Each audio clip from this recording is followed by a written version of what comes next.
Hey, welcome back. Today I want to talk a little bit about complex trauma. And if you have any comments or ideas or insights about this, you're welcome to leave comments below. But complex trauma is something that I have become interested in because I have been through complex trauma most of my life. And so I've had to investigate it to see what it was so that I could diagnose myself.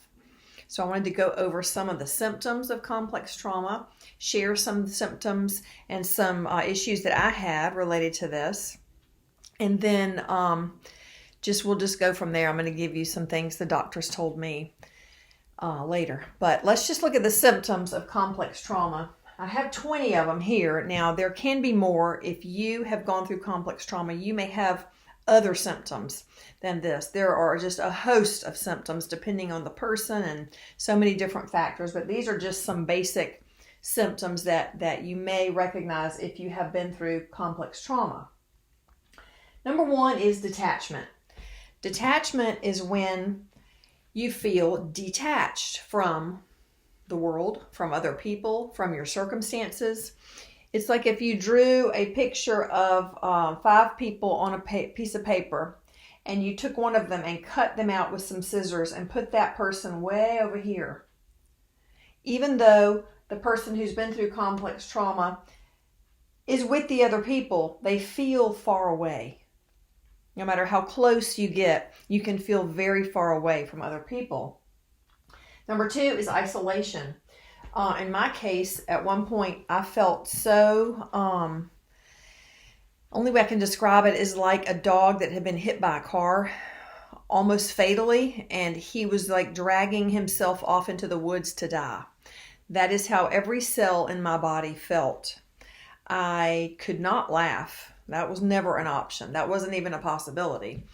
And if I did smile, it was it took a lot of energy.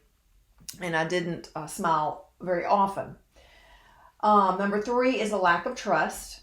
Even though you want to trust people, deep in your psyche and in your soul, that muscle has completely atrophied, that trust muscle. And so you really have trouble trusting other people. Number 4 is flashbacks. You know what those are, when you get a sudden memory of something that has happened. And that can happen when you have complex trauma. Your brain is trying to process what happened. Flashbacks are a way of your brain telling you that this needs to be resolved. I'm trying to resolve this. Number 5 is insomnia, and this can be as a result of your adrenals being just so overworked. Number 6, you can be jumpy. You can be, jumpy when someone walks into a room, or if, say your trauma was with men, a man comes a little too close to you, you back up. You can't help it. You know that this man may be safe. You might know that he's safe and he's not going to harm you. It's just your instinct is so strong. Number 7 is amnesia. I had, and still do have, some amnesia. A lot of my, about half of my childhood I couldn't remember, and then I started not being able to remember my short-term memories, and that was really a red flag for me to get some help. I went to the Amen Clinic and got scans, and they said that my brain looked like a veteran who had done 2 tours in Vietnam, that it was war-torn. And so I did see the scans, and they were very disturbing. And I've done a lot of work since then, so I'm thinking that my brain is a lot better now, but we will see. I'll keep you posted. Number 8 is dissociative disorder. This is very, very intense, and it's very difficult to function when you have this disorder. As you heal, you lose this, but when you're in the thick of this, it is extremely it's even traumatic just to have this on top of the trauma. But your feelings are separate from your thoughts, and they're separate, and your circumstances are separate, and your relationships are separate, and your plans are separate. Your memories are separate. Nothing is connected in your brain. It's all just like has been a car wreck and all the parts have just gone everywhere. And so it's very difficult to do the simplest things. That's dissociative disorder. With this, you can have depersonalization, where you feel in some way that you're not in your body or that you're not really there. You have depersonalized your own self because you've never been heard or cared for, or you've never had that what you need to have a sense of self. And then derealization is, I've had this, where you feel like you're in a dream. Your whole life is a dream and that nothing is really real. You feel like you're always in a dream and you can't come into reality. Alcohol, drugs, food, sex, and self-medication are a logical thing to gravitate toward to alleviate the pain. You're in so much pain and chaos that you gravitate toward anything that will lessen the pain just a little bit. You don't have the mindset to think, oh, this will hurt me long term. You don't even have, that's not even on the table. You're just looking for something to make the pain go away a little bit. Alcohol can do that. Drugs can do that. Food can do that. Sex can do that. And you can self-medicate in many other ways. Number 10 is hypervigilance. Hypervigilance is when you are vigilant, but you're on crack. And so this is when you're just very protective of people and you're always looking for, if this building blows up, how am I going to get out? That's your mentality all the time. It's like you're in a war zone and you're trying to, you're still in survival mode, even though you know you're safe. And it's real hard to turn that off because every cell of your being remembers that and knows that. And that's how it was formed. So it can be ridiculous at times. 11, toxic guilt and shame. The shame that you feel when you have complex trauma is so heavy and it's so dark.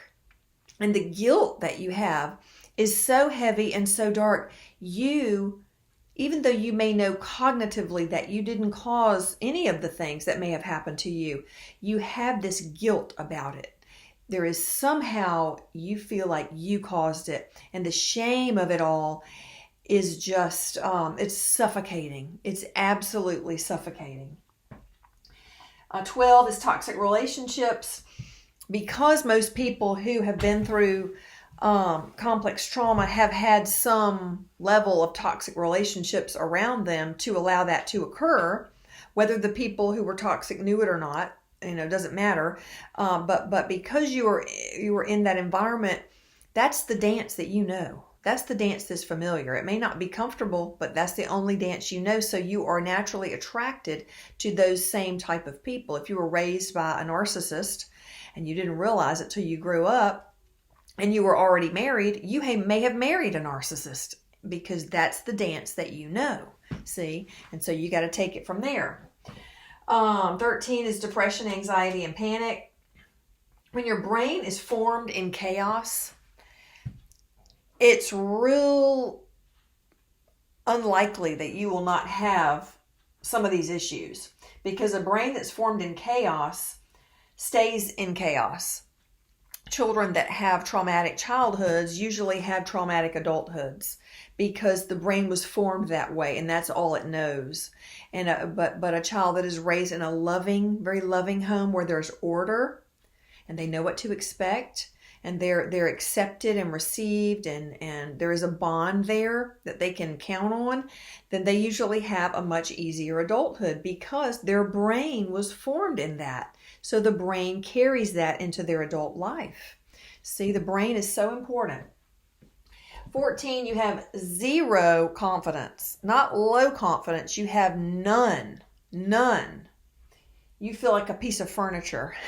You feel like you can't do anything. 15, you have no motivation to do anything. And you can get to the point where you have no motivation to live. And that is a low point. 16 is second guessing yourself. You can always second guess yourself because you feel that somehow your decision is always going to be wrong, whatever you choose. And it's a terrible feeling, very, very despairing, to always, never have any confidence or motivation. And when you finally get the courage to do something, you just know it's wrong, 17 is you definitely can't speak up for yourself. You feel like you have that big, thick, black, like electrical tape just around your mouth and face, around and around and around, all the way to here. And you couldn't open your mouth to speak up for yourself. If someone put a gun to your head, you still couldn't do it. 18, there is always a feeling of wanting to escape. Where's the exit door? I can't do this anymore. I've got to get out of here. And this can continue even after the trauma is gone. Remember, because that's embedded in your brain as your brain was formed. 19, you can feel trapped. You can feel trapped in your body.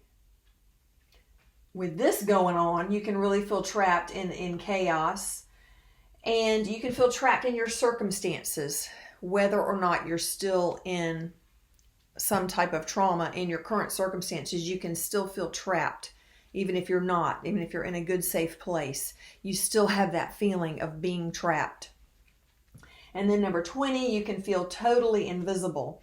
And part of this is because you never had any evidence to feel visible when you were young and growing up. But secondly, because your wounds in your brain is invisible to most people who can't spot these things. It's invisible. So it's not like you have a black eye and a laceration and all these different broken bones and people are going to take you to the hospital. You have worse than that, but nobody can see it. See?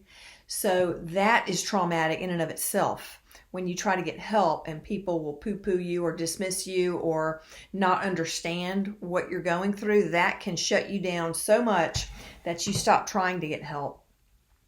So anyway, these are just 20 typical symptoms of complex trauma. If you have any of these, or especially more than a few, you might want to do some research on complex trauma, look back at your life, and look at your current circumstances, look at your functionality, and see what is going on. You may need to pause some things in your life and take care of yourself. People who have complex trauma have a much higher rate of course, physical illness, physical ailments, and a much higher rate of dementia, Alzheimer's, all of that. So the odds are stacked against you if you have this. And so you have to have a game plan to change the odds. And you can do this. You can do it. I have done it like a maniac for 20 years, and I'm in a much better place than I was before. I would say that I really didn't have a whole lot of hope at all, but I know the Lord, and I can be tenacious when I make up my mind about something. So I've kind of used those things, and I've gone to so many different doctors and programs, and the Lord has shown me different things that I can do with Him to help heal me.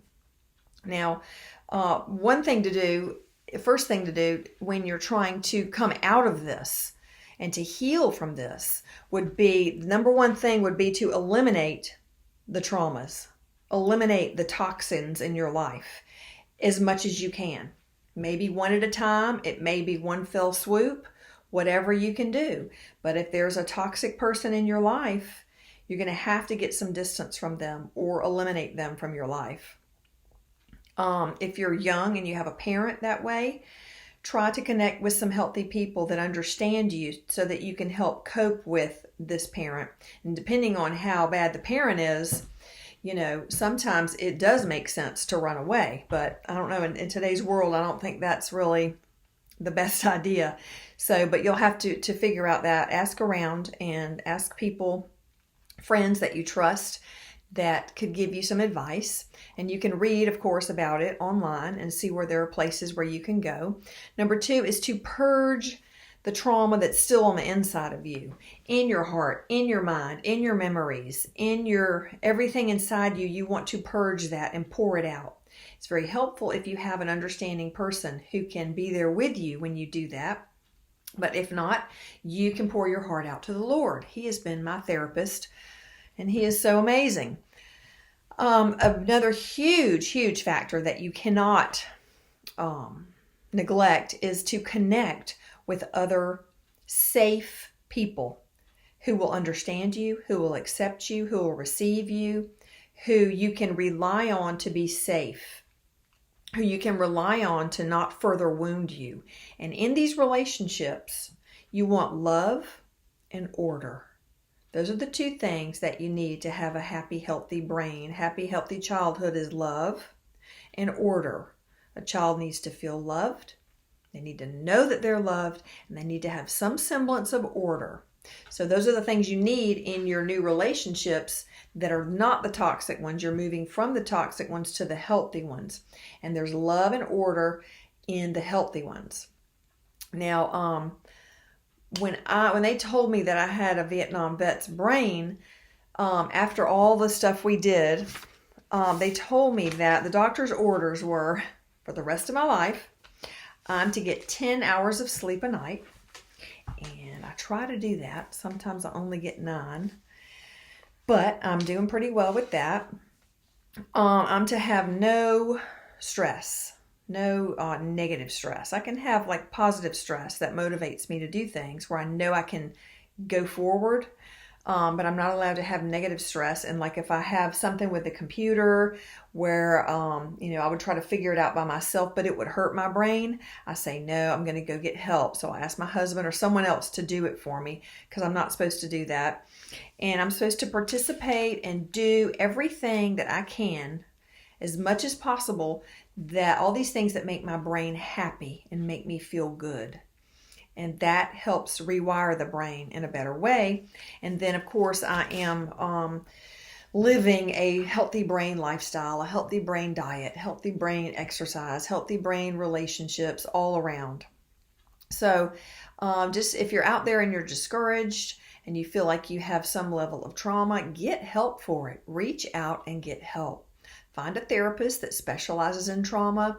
Reach out, research online and see what is available in your area and get help. I want to encourage you because you can get better. I am so much better than I was. I can't even tell you. And it is just unbelievable that I'm just sitting here making coherent sentences and doing all of these videos. It's just, I can't believe that people say, my brain is so damaged, whatever's left of it, Lord, you can have. But I didn't realize that there was this left in my brain.